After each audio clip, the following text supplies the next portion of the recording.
Story time.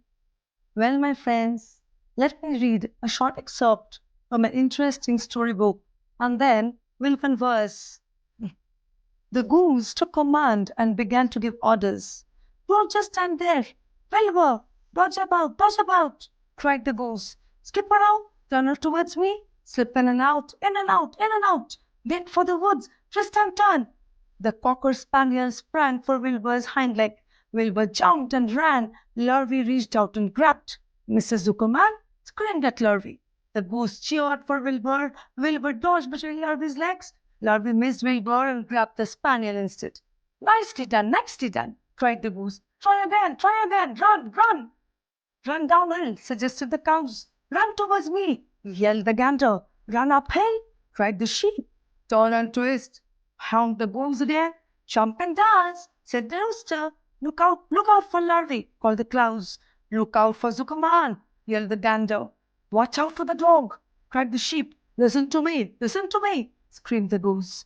Poor Wilbur was dazed and frightened by this hullabaloo. He didn't like being the center of all this fuss. He tried to follow the instructions his friends were giving him, but he couldn't run downhill and uphill at the same time. And he couldn't turn and twist when he was jumping and dancing. And he was crying so hard that he could barely see anything that was happening. After all, Wilbur was a very young pig. Not much more than a baby, really. He wished Fawn were here to take him in her arms and comfort him.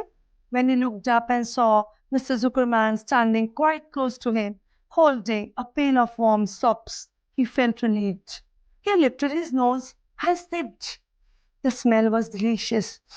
Warm milk, potato skins, wheat middlings, toasted cornflakes, and a pop over left from the Zuckerman's breakfast. Come, pig, said Zuckerman, topping the pail. Come, pig, come. Wilbur took a step forward and went towards the pail. No, said the goose. It's the old pail trick, Wilbur, don't go.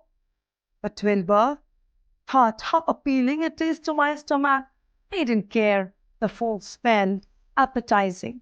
He took another step towards the pail.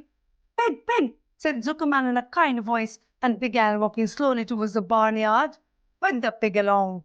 As the pig entered the barnyard, yes, he locked him again. Well, this is a wonderful excerpt from a story named Charlotte's Web by E.V. White.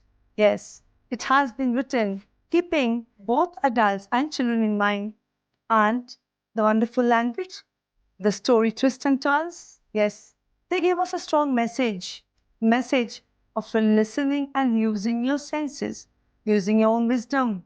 Well, the chapter's name here is Escape. Yes, little pig Wilbur wanted to escape the barn where it was locked. But the other animals like goose, gander, sheep who helped him giving instructions could not convince him to run away because he himself wasn't confident. Therefore, remember, my friends, confidence and self-esteem is the first and foremost part of our essence, of our being. When we stand in front of ourselves, we must present to ourselves with confidence and express that we actually want for ourselves. That is the only condition when the second, the third person, or anybody else would understand you and give you importance. So, read the book and come on, look at your own confidence. Bye-bye.